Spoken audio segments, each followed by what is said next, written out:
Тушу шерстистого носорога уникальной сохранности нашли в Абыйском районе.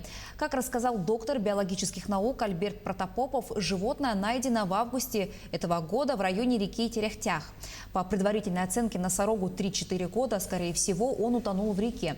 Туша отличается очень хорошей сохранностью. В числе прочего, у носорога сохранилась часть внутренностей, что в перспективе позволит подробнее изучить особенности жизнедеятельности этого вида. Носорог будет официально передан Академии наук для изучения. В Якутск его надеются доставить в январе. Тогда же находка будет презентована научной общественности. Сохранность очень хорошая.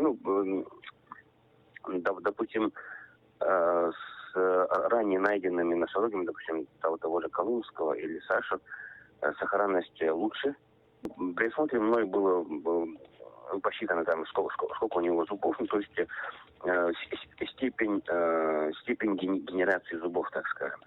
Вот. И там же я извлек самый передний коренной зуб, предкоренной зуб для генетических анализов предварительно и для радиоуглеродного анализа, чтобы определить время гибели, эпоху.